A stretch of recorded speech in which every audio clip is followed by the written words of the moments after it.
लोकसभा चुनाव में यूपी के बाद बीजेपी को जिस राज्य में सबसे ज्यादा नुकसान उठाना पड़ा वो महाराष्ट्र है। देश का दूसरा सबसे बड़ा राज्य और यहां बीजेपी और उसके सहयोगियों का प्रदर्शन विपक्ष की तुलना में कमजोर रहा।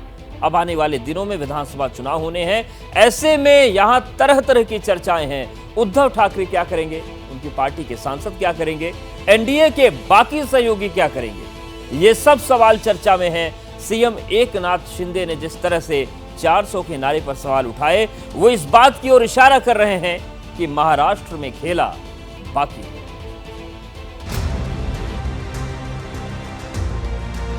देश में फिर मोदी सरकार आई, लेकिन महाराष्ट्र में अभी जारी है लड़ाई। यूपी के बाद सबसे ज्यादा सीटों वाले इस राज्य के नतीजे एनडीए के लिए कम, इंडिया के पक्ष में ज्यादा आए। लोकसभा चुनाव के बाद अब महाराष्ट्र में विधानसभा चुनाव का बिगुल बजने वाला है और इस रण में फतेह हासिल करने के लिए सबने कमर कस ली है। लोकसभा चुनाव के बाद सभी पार्टियां नतीजों का पोस्टमार्टम कर रही हैं, हलचल तेज है। सीएम एकनाथ शिंदे के इस बयान से महाराष्ट्र में सियासी पारा गर्म हो गया है। सुनिए। कुछ फॉल्स नैरेटिव सेट करने की वजह से ये कुछ जगह पर हमें नुकसान हुआ है।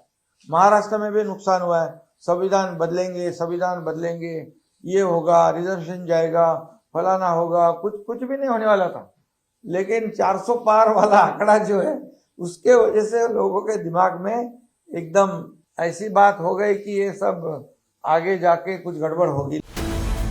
शिंदे 400 पार के नारे को महाराष्ट्र में हार की बड़ी वजह कैमरे के सामने बता रहे हैं।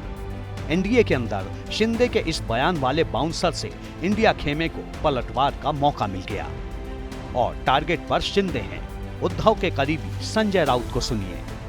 भारतीय जनता पार्टी का महाराष्ट्र में जो नुकसान हुआ है वो अजित पवार और शिंदे की वजह से हुआ है। शिंदे को 7 सीटें मिली है, पैसे की ताकत पर, पुलिस की ताकत पर। 400 पार का नारा है, मोदी ने दिया था ना, तो मोदी जी को जाकर बोलिए अपने गलती की हिम्मत है, बोलिए मोदी जी को।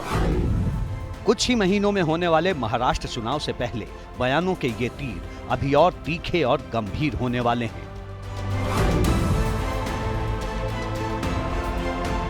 पिछले 5 सालों से जिस राज्य की सियासत में सबसे ज्यादा उलटफेर हुए वो राज्य है महाराष्ट्र। कभी उद्धव बीजेपी का साथ छोड़ कांग्रेस और शरद पवार के साथ सरकार बना लेते हैं, तो फिर शिवसेना के शिंदे विधायकों का बड़ा धड़ा तोड़ बीजेपी के समर्थन से सीएम बन जाते हैं। महायुति का बेड़ा एनसीपी के अजित पवार और उनके साथी विधायकों के साथ आने से और भी ज्यादा मजबूत हो गया।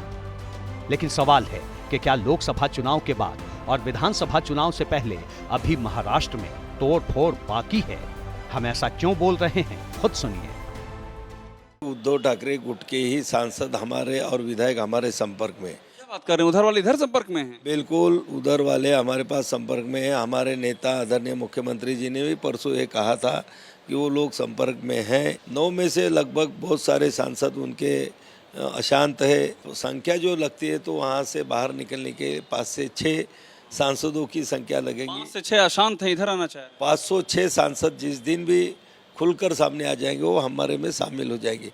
दरवाजे खुले हुए हैं? हमारे दरवाजे उनके लिए खुले हैं। प्रताप राव जाधव ने शिंदे कोटे से मोदी 3.0 में स्वतंत्र प्रभार मंत्री पद की शपथ ली है।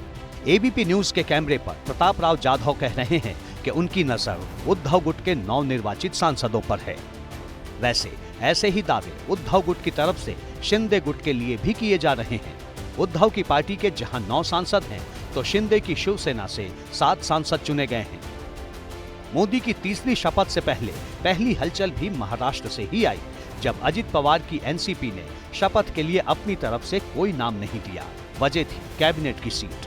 एनसीपी को शिवसेना की तरह ही एक स्वतंत्र प्रभार का मंत्री पद ऑफर हुआ था, लेकिन अजित गुट ने इसे लेने से इनकार कर दिया। महाराष्ट्र की सियासत पर अब पूरे देश की नजर है, क्योंकि यहाँ अभी कई खेल बाकी हैं।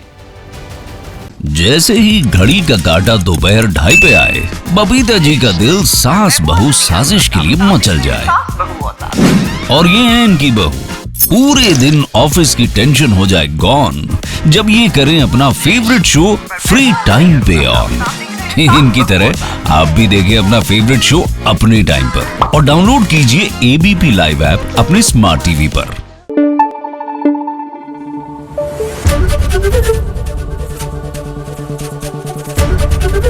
एबीपी न्यूज आपको रखे आगे।